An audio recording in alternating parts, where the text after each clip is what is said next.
Nick Ferrari at breakfast on LBC. Call 0345 6060 973.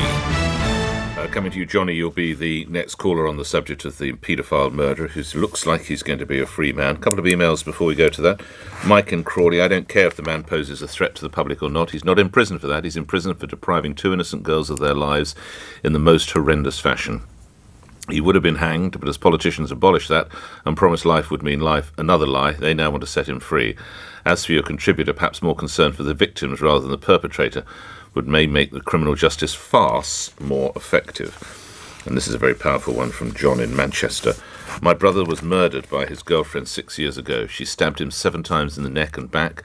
She was found guilty of murder and sentenced to 27 years in jail.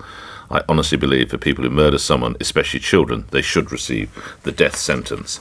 Strong words, but it is a strong case, and we shall return to that in a moment. But as I mentioned, we welcome to the programme now the Environment Secretary, also Environment, Food and Rural Affairs Secretary and Conservative MP George Eustice, because I understand it is World Ocean Day, Secretary of State. What exactly does that mean, and what does it mean for the United Kingdom government? Good morning, and happy World Ocean Day. Good morning. Well, obviously, we're used to having lots of different days to mark different things, but I think in recent years there's been growing public concern about the health of our marine environment, concern in particular about plastics in the ocean.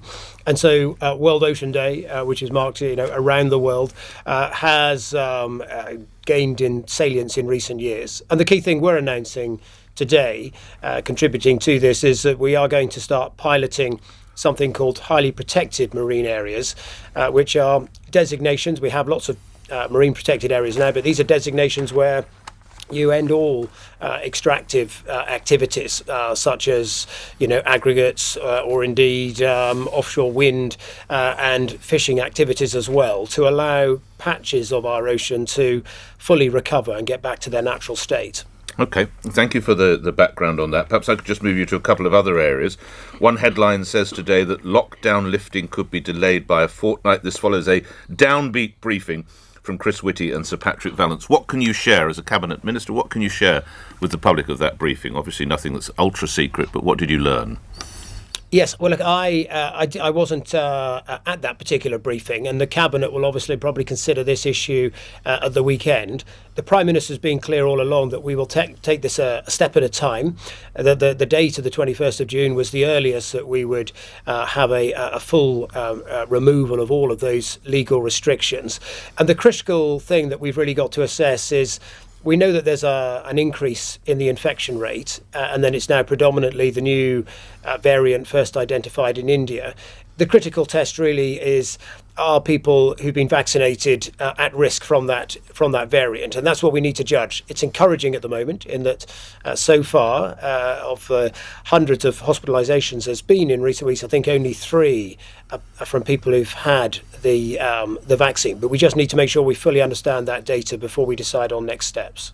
It's very tough for businesses if they don't know, of course, isn't it? You expect them to almost get going from a standing start, Secretary of State. Yes, it is difficult, and this whole pandemic's been difficult.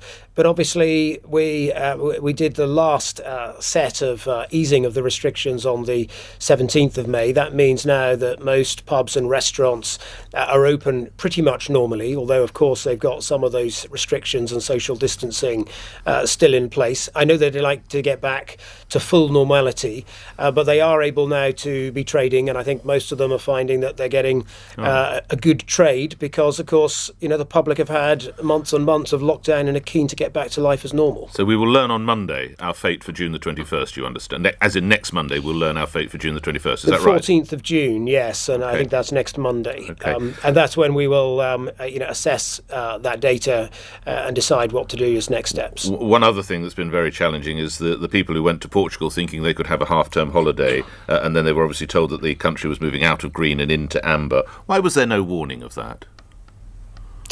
Well, look, my understanding is that these things are reviewed regularly. We get advice from the Joint Biosecurity Committee that look at infection rates around the world.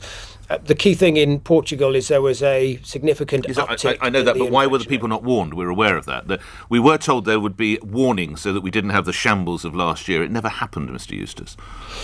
Well, there was warning, there was notice. So when it was confirmed, there was a sort of 4-day notice period. It didn't come in with immediate effect. I appreciate that's still highly inconvenient, and a lot of people had to try to book flights back, and it was very difficult. Right. I mean, there seems to be confusion. Can you travel at the moment? You can travel to countries that are on the green list, but I appreciate there are now very few countries on that green list that people are likely to travel to. But you said earlier this morning our advice has been don't travel unless it's absolutely necessary. You said that within this hour. Yes. Well, look, our advice has always been that people should not travel to the amber list and the red list countries. You didn't say amber list. You said our advice has been don't travel unless it's absolutely necessary. So can you or can you not travel? You can travel to the green list countries, but now that Portugal's been removed, I think it's probably only Iceland that is on that list that people are likely to want to travel to in any numbers. So what about amber list countries? The advice is not to travel to amber list countries, but the reason we have a slightly different approach there is that we understand there will be instances where maybe for compassionate reasons somebody needs to visit family in one of those countries, and that's why we have a slightly different approach for the amber list, which is people will need to quarantine at home for that period after they return. But you must admit that even if you find it confusing, what do you imagine it's like for my listeners and indeed your constituents? It's very complex, isn't it? Does it need to be this difficult? Well, look, there's a legal position, which is anybody travelling to an amber list needs to isolate when they return. Linked to that, we've then got some very clear guidance, which is that people shouldn't travel to those amber list countries unless it's absolutely necessary. And the reason we've put in place those restrictions and the requirement for quarantine is because there are risks to going to those countries, and we would prefer people not to. All right. Just a couple of other things. You may be aware and I appreciate this isn't in your department, but you are a cabinet minister. There's considerable outrage about the fact that a paedophile murderer might be freed. Your colleague, the Justice Secretary, might have to intervene. Do you think he should? Well, look, I know that Robert Buckland, who is a highly respected lawyer, will obviously look very carefully at this case. What do you think, Mr. Eustice? Well, look, I think when you have these very, very difficult cases, it's understandable that people are concerned, but also we need to have the integrity of our legal process as well, and so there is a process that's gone through before anybody. Just on this one, it's a paedophile murderer who killed 2 children. Let's suspend the politicians' talk. Do you think he should be a free man? Well, I think he's absolutely right that he should. Do you think he should be a free man? Look, my view on this, and it's not a politician's answer. It's somebody who believes that it's important that we have a separation between our courts and between government and politics. It is not right for politicians to make judgments about what sentences criminals should have. We set the overall framework, but judgments on individual cases are rightly taken by the courts. Why can't you answer as a human being as opposed to a politician, Secretary of State? Why can't you just answer as a dad?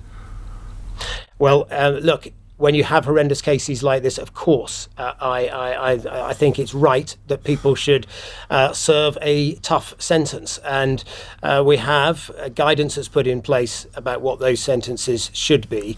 But I also do believe that it's right that there's a separation between courts and between politics. All right. We know in parts of the world where government runs the legal process and runs the courts, it doesn't end very well. Okay, just lastly, I read in one newspaper today there could be a trade war concerning Northern Ireland in the Brexit treaty. This particularly pertains to a war over Northern Ireland's ability to keep selling sausages made in Britain, effectively in the United Kingdom itself, Northern Ireland. This speaks very much to your brief as a Secretary of State for Food. What can you tell us on that?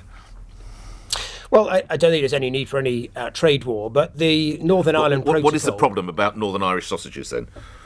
Well, there's no problem. The issue, there's no problem with our sausages or indeed our chicken nuggets. The issue is there is a peculiar quirk in EU law which says that sausages that are made in what they term a third country, and that for this purposes that's anywhere in Great Britain, are banned from sale in the European Union.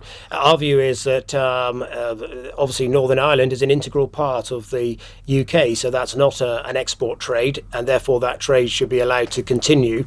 There's a expert committee, specialised committee that was set up to iron out these sorts of wrinkles in the Northern Ireland Protocol and to deal with some of the idiosyncratic things that you can sometimes get in EU law. And we just need the European Union to engage constructively in that process. So we don't sell sausages into Europe then? The United Kingdom does not sell sausages into Europe? No, but we do into Northern Ireland. You might ask why the European Union has this peculiar ban on the sale of sausages. Okay, I will. From Why third does countries. the European Union have this peculiar ban on the sale of British-made sausages, Secretary of State? Well, I've no idea, but I suspect it links to some kind of perception that they can't really trust any country other than an EU country to make sausages. I think that's a nonsense. I think we've got a very good sausage industry in this country, and we've got the highest standards of food hygiene in the world. George Eustice, thank you for your time. You're Secretary of State for Environment, Food and Rural Affairs, appearing here on LBC, where at 2 minutes after 8 news is next. On your radio, on Global Player, and Play LBC. leading Britain's conversation. This is LBC. From Global's newsroom at 8 o'clock, a further 2.7 million people in England are now being invited to book their coronavirus vaccines. The programme has opened up to those aged 25 to 29 as part of the next stage of the rollout. It's exactly 6 months since